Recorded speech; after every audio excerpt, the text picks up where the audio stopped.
અમદાવાદમાં સાબરમતી નદીની સફાઈ કામગીરી મનપાએ હાથ ધરી છે। સાબરમતી સફાઈ ઝુંબેશને લોકો તરફથી પણ સારો પ્રતિસાદ મળ્યો છે। નદી સફાઈના પ્રથમ દિવસે 70 ટન જેટલો કચરો નદીમાંથી કાઢવામાં આવ્યો। આ પહેલીવાર નથી કે જ્યારે નદીની સફાઈ થઈ રહી હોય। અગાઉ 2019માં પણ આવી જ રીતે નદી સાફ કરી 500 ટન કચરો બહાર કઢાયો હતો। હવે ફરીવાર સફાઈની શરૂઆત કરાઈ છે, ત્યારે પર્યાવરણવિદે નદીની સફાઈની પ્રક્રિયાને થીંગડા મારવાની પ્રક્રિયા સાથે સરખાવી છે। પર્યાવરણવિદનો દાવો છે કે નદીમાંથી કચરો અને કાપ તો નીકળી જશે, પણ જ્યાં સુધી ગંદુ પાણી અને સમગ્ર નદીને સાફ નહીં કરવામાં આવે ત્યાં સુધી નદી સાફ નહીં થાય। 5 વર્ષમાં જે કાંપ નહોતો કાઢવામાં આવ્યો એ કાંપ દૂર કરવામાં આવી રહ્યો છે, એટલે નદી ચોખ્ખી થાય બહુ સ્વાભાવિક છે। પણ એમાં જે વરસાદી પાણીનું વહન કરવા માટે, જેને અંગ્રેજીમાં સ્ટોર્મ વોટર પાઇપલાઇન કહે છે, જે માત્ર ચોમાસામાં જ પાણી વહે, પણ એમાં ગટરના કનેક્શનો આપવામાં આવ્યા છે। એટલે ગટરના પાણી પણ આ સાબરમતી રિવરફ્રન્ટ જે 9.5 કિલોમીટરની પટ્ટી છે એમાં આવે છે। હવે તમે કાંપ દૂર કરશો, હાલ જે ગંદકી છે દૂર કરશો, પણ પેલું ગટરના કનેક્શનો કેવી રીતે દૂર કરશો? 2022માં લોકસભામાં રજૂ કરાયેલા સેન્ટ્રલ પોલ્યુશન કંટ્રોલ બોર્ડના રિપોર્ટ અનુસાર સાબરમતી ભારતની બીજા નંબરની સૌથી પ્રદૂષિત નદી છે।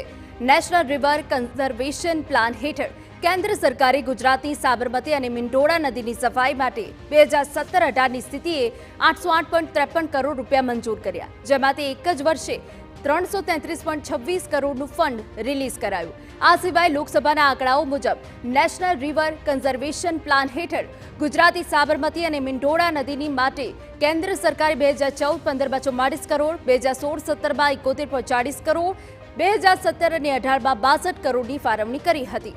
કોંગ્રેસે પણ નદીની સફાઈ કામગીરી સામે સવાલ ઉઠાવ્યા છે।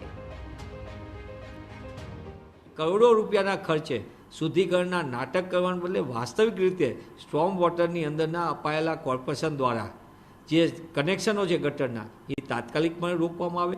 નામદાર કોર્ટે પણ અને કોર્ટ મિત્રએ પણ આ વસ્તુ કીધી છે।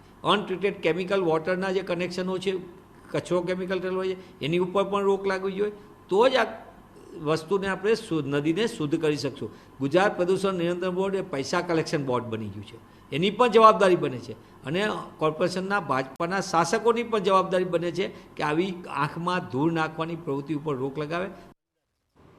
એક તરફ અમદાવાદમાં સાબરમતી નદીના બંને કાંઠે બનાવાયેલું રિવરફ્રન્ટ આકર્ષણનું કેન્દ્ર છે, તો બીજી તરફ બંને રિવરફ્રન્ટની વચ્ચેથી વહી રહેલા પાણીની ગુણવત્તા પર અનેક સવાલો છે।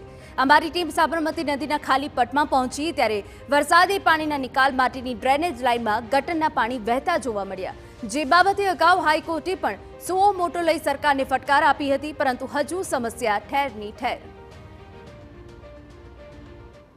અમદાવાદ મહાનગરપાલિકા દ્વારા જ્યાં એક તરફ સાબરમતી સફાઈ અભિયાન ચલાવવામાં આવી રહ્યું છે અને બીજી તરફ એ જ સાબરમતી નદીમાં ગટરના પાણી છોડવામાં આવી રહ્યા હોવાની બાબત સામે આવી છે। મહત્વનું છે કે જ્યારે સાબરમતી નદી ભરેલી હોય છે એ સમયગાળા દરમિયાન તો આ પાણી છૂટા આવતા જ હોય છે, પરંતુ એ સિવાય જ્યારે ખાલી ખટ આખો સમગ્ર પટ જોવા મળી રહ્યો છે ત્યારે પણ આપ જોઈ રહ્યા છો કે કેવી રીતના ગટરના પાણી છે એ સાબરમતી નદીમાં ઠાલવવામાં આવી રહ્યા છે, અને એના જ કારણે જે પ્રકારે સાબરમતી નદીની સફાઈ થવી જોઈએ એ પ્રકારની થતી નથી, અને ભારતની જે ટોપ સૌથી પ્રદૂષિત નદીઓ છે એમાં સાબરમતી નદીનો સમાવેશ થતો હોય છે। એક રિપોર્ટ મુજબ નેશનલ રિવર કન્ઝર્વેશન પ્લાન હેઠળ સાબરમતી નદી અને મીંઢોળા નદીને સફાઈ માટે કેન્દ્ર સરકાર દ્વારા 800 કરોડ કરતાં પણ વધારે રકમ 2018માં ફાળવવામાં આવી હતી, એટલે કે સેન્કશન કરવામાં આવી હતી, અને એ પૈકી લગભગ 333 કરોડનું ફંડ રિલીઝ કરવામાં આવ્યું હતું। ત્યારબાદ પ્રતિ વર્ષ